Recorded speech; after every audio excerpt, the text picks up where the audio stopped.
This podcast is for informational purposes only and does not constitute financial advice. Consult with a qualified professional before making any investment decisions.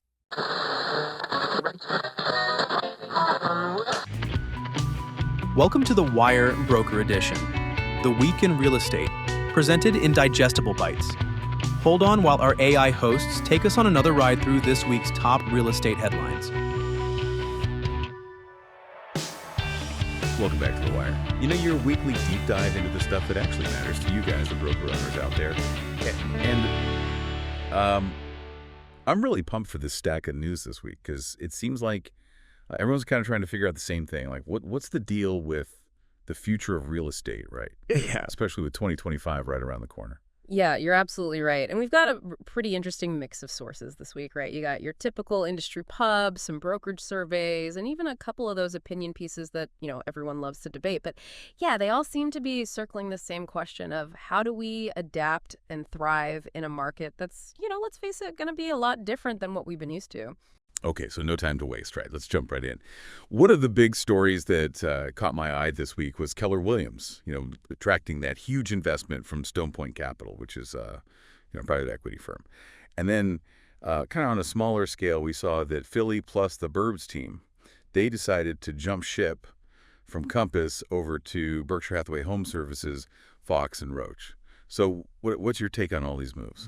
Well, I think it really just underlines how much the brokerage landscape is changing, right? I mean, on the one hand, you've got this flood of private equity money coming in, and Stone Point, they're not new to the game. They already have a stake in CoreLogic, right? And a bunch of other prop tech companies. So them putting their money into Keller Williams, I mean, it's a pretty clear sign they think there's still a lot of room for growth and maybe even some disruption, but then on the flip side you've got these smaller teams and they're making these strategic decisions based on what they think is going to give them an edge. Right. So it's almost like there are these two different games happening at the same time, right? Yeah. You've got the big players, they're making their power moves, and then you've got the smaller guys and they're just trying to find the right spot to not just survive but actually do well.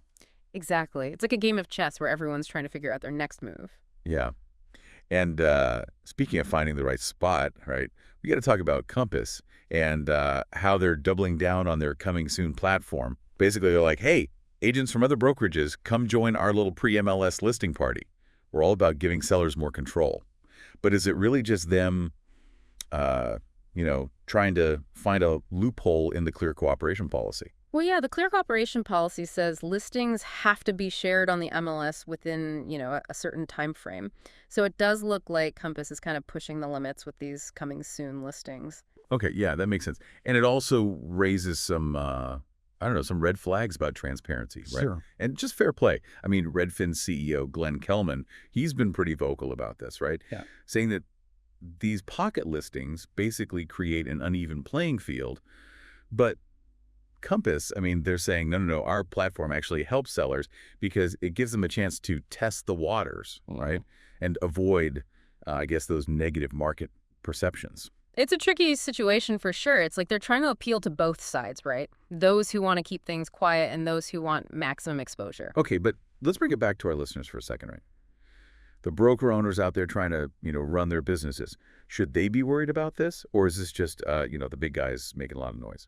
I'd say it's worth keeping an eye on. I mean, if Compass keeps gaining traction with this strategy, it could pressure other brokerages to do the same thing. And that could really fragment the market, make it tougher for buyers to find the right properties. Right, because then you've got buyers getting frustrated because they can't see everything that's out there. Exactly. But, there's a flip side to this, too. This could actually be a chance for broker owners to, stand out by doubling down on transparency and really committing to the MLS. They're like almost positioning themselves as the trustworthy option, the ones who play by the rules. Right. And really emphasizing that level playing field, for both buyers and sellers. Okay, so we've got these big power plays happening and then this whole thing with listings. What else is jumping out at you from this week's news? Well, amidst all this uncertainty and change, one thing that kind of surprised me was how optimistic brokerage leaders seem to be. Delta Media, they do this annual survey, and it showed record high confidence in profitability and transaction growth for 2025. Wait, really? Even with all the talk about the economy, interest rates going up and everyone saying it's so hard to afford anything? Yeah, I know, right? It seems a little counterintuitive. But the survey said 82% of broker owners believe their firms are going to see an increase in transaction size in 2025.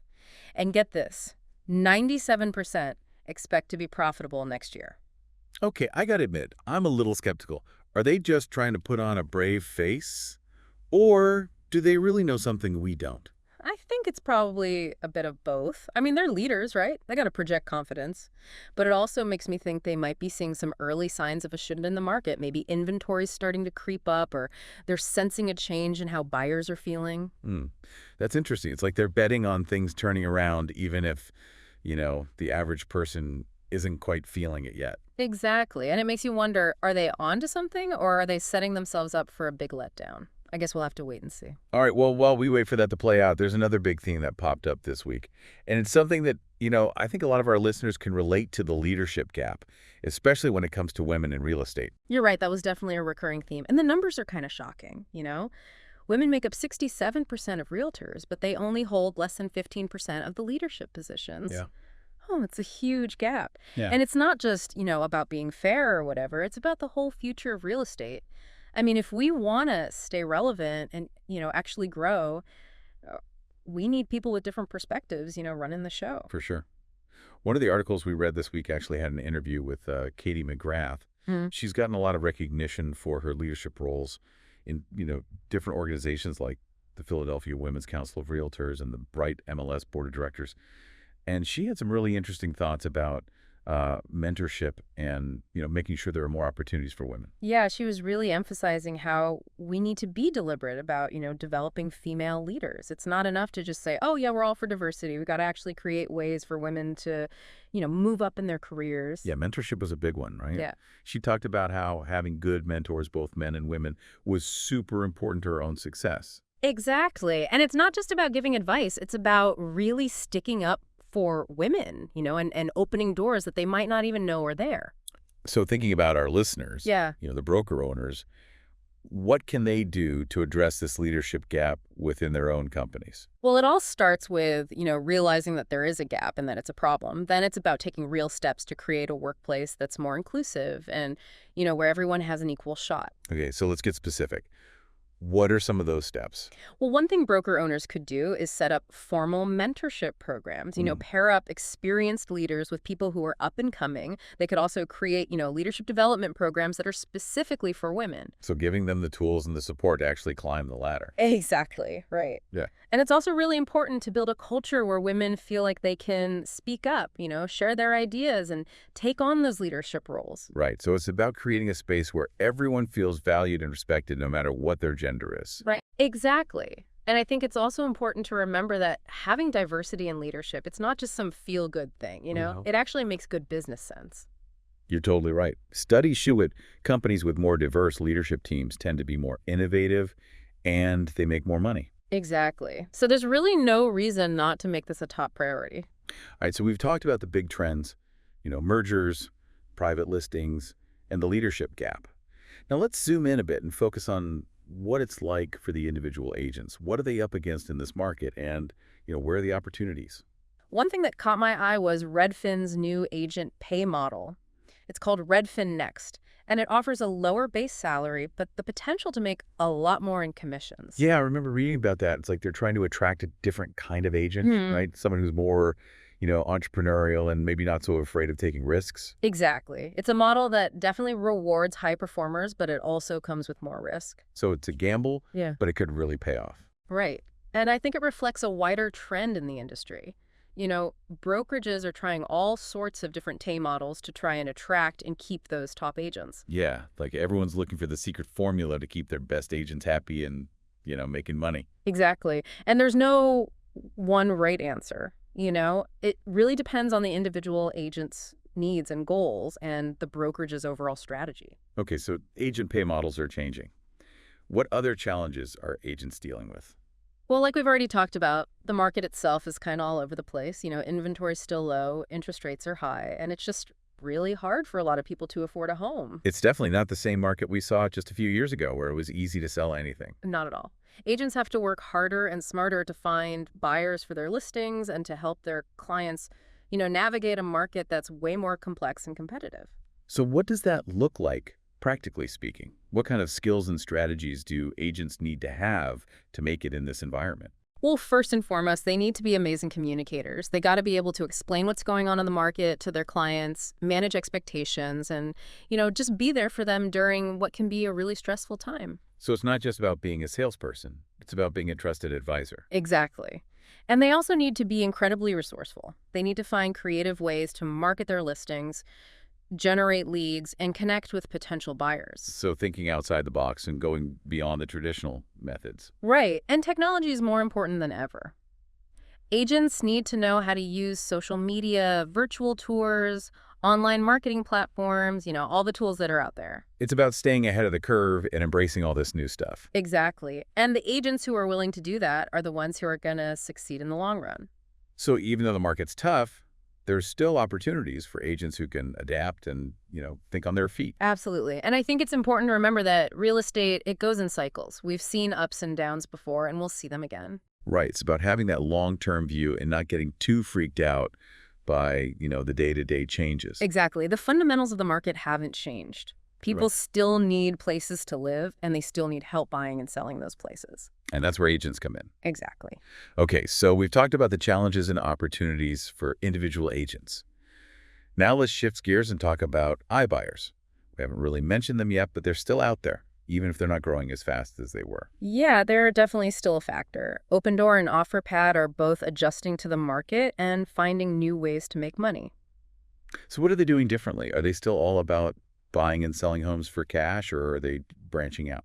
They're definitely trying new things. Opendoor, for example, their seller funnel is growing like crazy, and they're expanding their listing products like List with Opendoor and Opendoor exclusives. Basically, they're giving sellers more choices, beyond just that standard cash offer. So they're not just an iBuyer anymore. They're becoming more like a traditional brokerage. In some ways, yeah.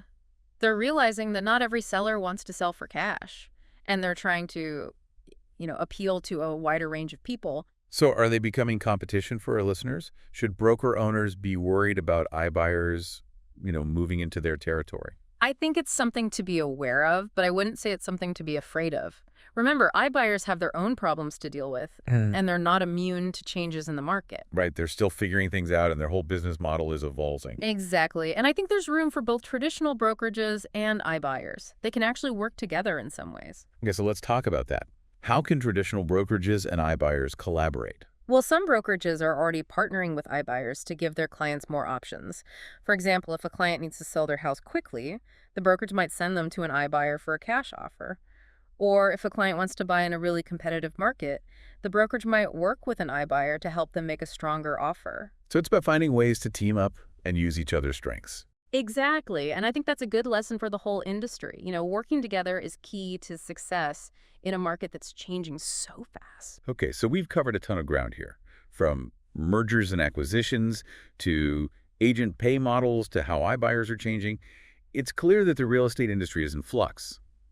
But what does it all mean for the average broker owner? I think the biggest takeaway is that you can't just sit back and wait for things to happen. You have to be proactive. You have to stay up to date on the latest trends and technologies and be ready to adjust your business model. Don't wait for the market to force you to change. Exactly. Anticipate change and embrace it. And don't forget about how important it is to build a strong and diverse leadership team. We need more women in positions of power in real estate. Absolutely. It's the right thing to do, and it's good for business. So we've covered a lot in this deep dive. But before we wrap up, I have one last thought that's been kind of bouncing around in my head. In all ears? We've talked a lot about how important diversity and inclusion are in leadership. And we've talked about the challenges women face in the industry. Right. But what about other groups that are underrepresented? What about people of color, LGBTQ plus individuals, people with disabilities? Are we doing enough to make the industry truly inclusive and fair for everyone? That's a really important question. And it's something we all need to be thinking about. Yeah, it's not enough to just talk about diversity. We have to actually do something about it, create opportunities and break down barriers. Absolutely. Yeah. We got to make sure everyone has a place at the table and that their voices are heard. And that's where the real work starts. It is. It's about creating a space where everyone feels like they belong. Where everyone feels valued and respected and where they have the power to succeed. It's a big goal, but it's worth it. Absolutely. And I think real estate can actually be a leader in this. Yeah. It's a people business. And we're all connected to our communities. We have a chance to really make a difference. We do. Okay, so we've covered a ton of ground today. Everything from the big trends to the challenges and opportunities that agents and broker owners are facing. It's been a great conversation, and I hope our listeners got something out of it. Me too. Yeah. And I just want to remind everyone out there that we're here to help. Whether you're a seasoned pro or just starting out, we want to give you the tools and knowledge you need to succeed in this crazy industry. So keep learning, keep growing, and keep pushing the boundaries. The future of real estate is in your hands. That's it for this week's Deep Dive. Don't forget to subscribe to The Wire, and we'll see you next week for another look at what's happening in the world of real estate. If you're interested in your own personalized edition of The Wire, please visit us at thewire.fm/custom. We offer market-specific podcasts with all the latest real estate news and market analysis delivered to you weekly or monthly. Own your market with a personalized edition of The Wire, the week in real estate. Thank you for listening.